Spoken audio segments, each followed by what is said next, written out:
दिसंबर के बीच में इस देश में, गुजरात में, हिमाचल प्रदेश में, दिल्ली के नगर निगम में और 7 उपचुनावों में वोटिंग हुई। वोटिंग के नतीजे आने के बाद एक बात तो साफ है कि चुनाव के पहले भारतीय जनता पार्टी की सत्ता दिल्ली के एमसीडी पर थी, गुजरात में थी और हिमाचल में थी। भारतीय जनता पार्टी हिमाचल हार गई, दिल्ली नगर निगम हार गई, 7 उपचुनावों में से 5 उपचुनाव हार गई और एक गुजरात जरूर जीता। तो हार और जीत का जो रेशियो है वो 3:1 का है। हारी है उपचुनाव हिमाचल और दिल्ली एमसीडी, जीती है गुजरात। गुजरात की प्रचंड जीत है, बिल्कुल प्रचंड जीत है, उसकी बधाई देते हैं। लेकिन क्योंकि गुजरात की जीत का सेहरा मोदी जी के सिर पर बांधा जा रहा है, तो ये भी बोला जाएगा कि गुजरात में चुनाव जीतने के बावजूद भी स्थिति जस की तस है। 40 लाख लोग बेरोजगार हैं, 1.5 लाख परिवार गरीबी की सीमा रेखा के नीचे हैं, 22 पेपर लीक हुए हैं, 150 लोगों की मौत का कारण क्या था मोरबी में, कौन गुनहगार है, ये किसी को पता ही नहीं है। महंगाई से लोग जूझ रहे हैं, बेरोजगारी से लोग जूझ रहे हैं, वो स्थिति जस की तस बनी हुई है। पर क्योंकि सेहरा मोदी जी को बांधा जा रहा है, ये सवाल पूछे जाएंगे। खैर, अब आते हैं हिमाचल पर।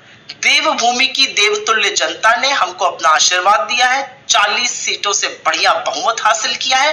भाजपा की सिर्फ 18 सीटें ही नहीं कम हुई हैं, 6% वोट में भी गिरावट आई है।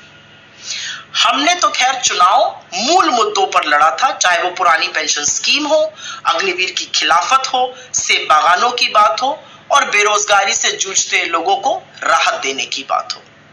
लेकिन सवाल यह जरूर बनता है कि हिमाचल का चुनाव भी मोदी जी ने अपने ही चेहरे पर वोट मांगा था, अपनी आत्मीयता बताते थे हिमाचल से, तो ठीकरा उनके सर पे क्यों नहीं फोड़ा जा रहा है? और तो और भाजपा के राष्ट्रीय अध्यक्ष श्री जेपी नड्डा जी का तो ये गृह राज्य क्षेत्र है, उन्होंने बड़ी मनमानी से इधर उधर टिकट बांटे थे। तो जीत का सेहरा गुजरात में मोदी जी पर, यहां पर ठीकरा फोड़ा जाएगा किसी छोटे नेता पर। खैर, कोई बात नहीं। अब बात करते हैं इस चुनाव में आम आदमी पार्टी की भूमिका की। आम आदमी पार्टी की गुब्बारे की हवा तो इस चुनाव ने निकाली है। अरविंद केजरीवाल जी भविष्यवाणी करने वाले ज्ञाता बन गए थे, अखबार पे, पेपर पे लिख कर देते थे कितनी सीटें आएंगी। 90 का दावा किया था गुजरात में, 5 पर आ गए। और तो और बात करते थे हिमाचल में सरकार बनाने की, 0 वोट शेयर और 0 सीटें आई हैं। तो कोई पूछे अरविंद केजरीवाल जी से, आपने पहाड़ से पलायन क्यों किया और आप क्या सोच के गुजरात लड़ने गए थे? आप हर उस जगह क्यों जाते हैं जहां पर आप सेंध उन वोटों को मारते हैं जिसके कारण भाजपा की जीत सुनिश्चित हो जाए? खैर, ये उनका अपना मसला है और उनको अंततोगत्वा इस देश को बताना पड़ेगा कि उनकी विचारधारा क्या है। वो क्यों बलात्कारियों की रिहाई पर चुप हो जाते हैं, वो क्यों ड्रग्स पे चुप रहते हैं, वो क्यों दंगों पर चुप रहते हैं, वो क्यों बुलडोजर चलने पर चुप रहते हैं, लोग पूछना चाहते हैं। और दिल्ली की जनता ने आपको एक बहुत बड़ा सबक सिखाया। ऐसे वैसे नहीं जिताया दिल्ली की जनता ने, दिल्ली की जनता ने आपको इसलिए जिताया है क्योंकि आप एक क्षेत्रीय दल है। आप अपनी जिम्मेदारी का निर्वाह अच्छी तरह से दिल्ली में कर पाइए, इसलिए दिल्ली की जनता ने जिताया है, क्योंकि आपकी आदत है दोषारोपण करने की और इधर उधर की बातें करने की।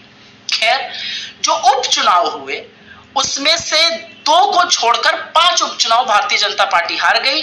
राजस्थान में, छत्तीसगढ़ में, उड़ीसा में, उत्तर प्रदेश में। इन चुनावी हार का मतलब क्या है कि जो मूल मुद्दे हैं, जो बेरोजगारी का मुद्दा है, जो महंगाई का मुद्दा है, जो गरीबी का मुद्दा है, जो कम आय का मुद्दा है, जो नफरती माहौल फैलाने का मुद्दा है, उससे यह देश उकता चुका है और निजात पाना चाहता है। और इसी को लेकर हम भारत जोड़ो यात्रा चला रहे हैं।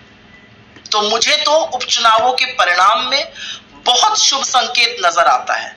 अगर आप वाकई में देखिए तो गुजरात के बाहर इस देश ने भारतीय जनता पार्टी को नकार दिया है और इसी के कारण भारतीय जनता पार्टी के मुख्यालय पर जो बढ़िया जश्न मनाया जा रहा है वो एक्चुअली भ्रमजाल फैलाने का काम है। क्योंकि हारे तो आप हिमाचल में हैं, हारे तो आप दिल्ली के एमसीडी में हैं, हारे तो आप 5-5 उपचुनाव हैं, तो जश्न मन किस चीज कर रहा है? खैर, ये उनका मतलब है, ये उनकी बात है, वो जैसा चाहे करें। हम तो जिस जनता ने हमें हिमाचल में जिताया उसका अभिवादन करते हैं और गुजरात की जनता को ये विश्वास दिलाते हैं कि एक नई परिकल्पना से, एक नई सोच से, एक नए तरीके से आपसे फिर से जुड़ेंगे। आपका विश्वास जब तक हासिल ना कर लें, दोगुनी मेहनत करेंगे और आपका विश्वास हासिल करके ही रहेंगे।